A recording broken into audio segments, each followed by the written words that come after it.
IBomma returns అట మళ్ళీ వచ్చిందట.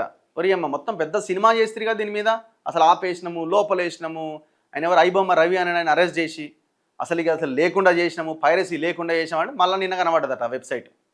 మళ్ళీ సినిమాలు వస్తూనే ఉన్నాయట. ఐబొమ్మ రిటర్న్స్ మళ్ళీ ప్రత్యక్షమైన పైరసీ వెబ్సైట్. కొత్త సిరీస్లు సినిమాలతో ఐబొమ్మ బప్పం టీవీ దర్శనం. రవి విడుదల తర్వాత వెబ్సైట్ మళ్ళీ కనిపించడంపై అనుమానాలు.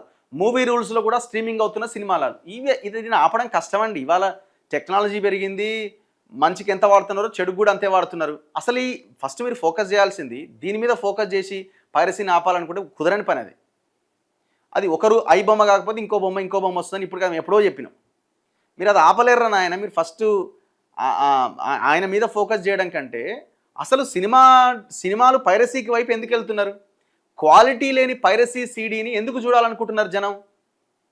సినిమా వాళ్ళు చేసే దోపిడీ మూలంగా చూడాలనుకుంటున్నారు, సినిమా థియేటర్ చేసే దోపిడీ మూలంగా చూడాలనుకుంటున్నారు, సినిమాకు వెళ్ళే పరిస్థితిని కల్పించట్లేదు కాబట్టి చూడాలనుకుంటున్నారు. ఒక రిలీజ్ అయిన సినిమా చూడాలంటే ఒక నలుగురు భార్యాభర్త, 2 పిల్లలున్న ఫ్యామిలీ 2 నుంచి 3,000 రూపాయలు ఖర్చు పెట్టాలి మినిమం, తక్కువలో తక్కువ.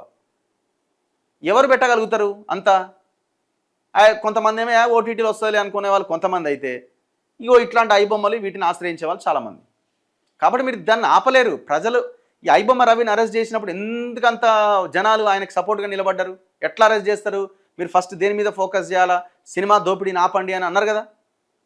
ఎందుకు ఆయన అరెస్ట్ చేసినప్పుడు పోలీసుల్ని, వ్యవస్థను తప్పుపట్టిరు? దీని మీద ఫోకస్ చేయరు వీళ్ళు. ఐబొమ్మ పైరసీ వెబ్సైట్ మళ్ళీ దర్శనమిచ్చింది. తెలుగు సినిమాలు సిరీస్లను అక్రమంగా ప్రసారం చేసే ఐబొమ్మ బప్పం టీవీ వెబ్సైట్లు ఇటీవల మళ్ళీ యాక్టివ్ అయినాయి.